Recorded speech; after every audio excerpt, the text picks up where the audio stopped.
For your science so eshiesha biom enti na Kwame Bediako aka Cheddar a drop a bomb be not sure say Ghana is under a case.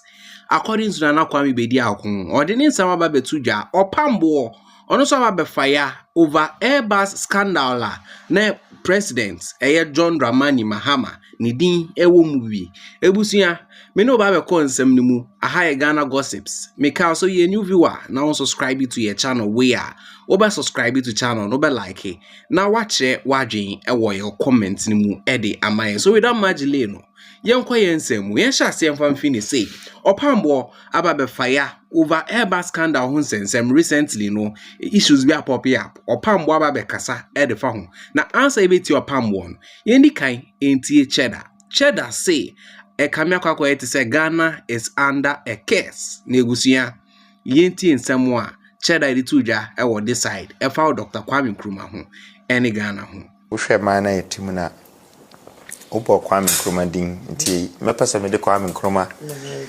be not example but be the case study our asem ye kan se obi ifri kurachiri enze maachiri ho baby na wotimi ye boko na wo de dombi bebom na wo sha ase tete wo roads na wo sisi wo schools sisi wo hospitals wansi dan ama ne ho oye we nyina ama wie na okase mitu kwaya ba okoye no na ekuro na nkasa wotete no oma bopo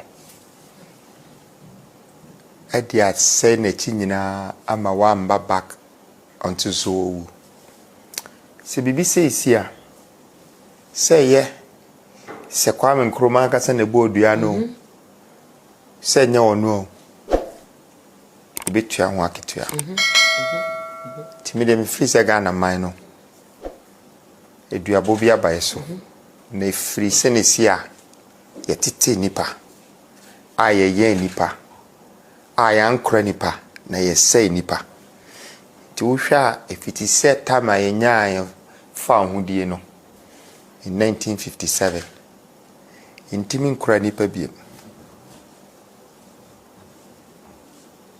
That is our curse. Ye do abono no. Ye ntimi nkra nipa biem. Because na Nyankopon yi obi a obe kra man na man e na ya nkasa. Ekose no, etete no. Na fiti sa time no so ye nka ho asem ene ye mbisa ho bone fache. Ene ye koso a na ye try. Na ye ne kotoka ene a champon na din ni beba.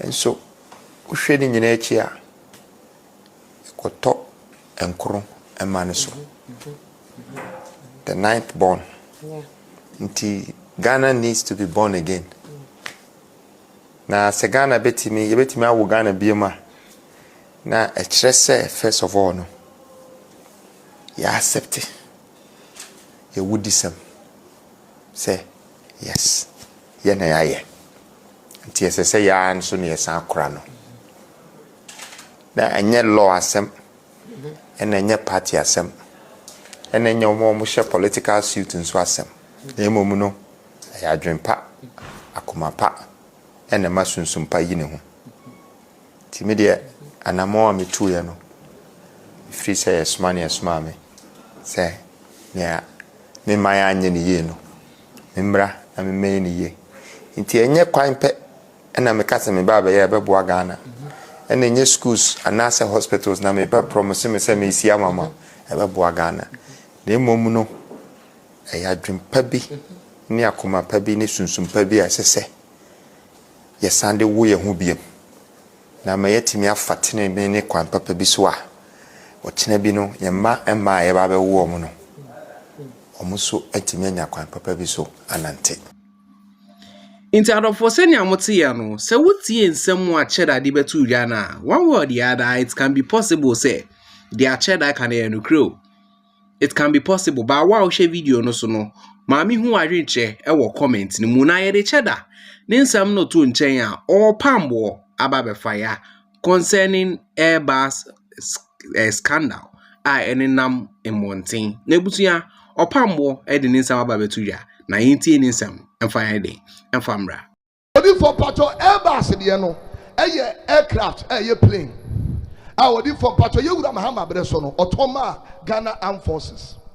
Otodima woman, I saw Toma woman. Me patrol Oto Edima woman. Or Tofra Puchili. Me patrol Eddie Brom Sabia Soja for Kumaya baby Atana. Primatsan or Bediako. Papa, I am Munyam Shamakana. Me patrol. Yes. Now odi for patrol I buy you know. And I me patrol MPP for at that time I say me patrol bribery and corruption be akoso.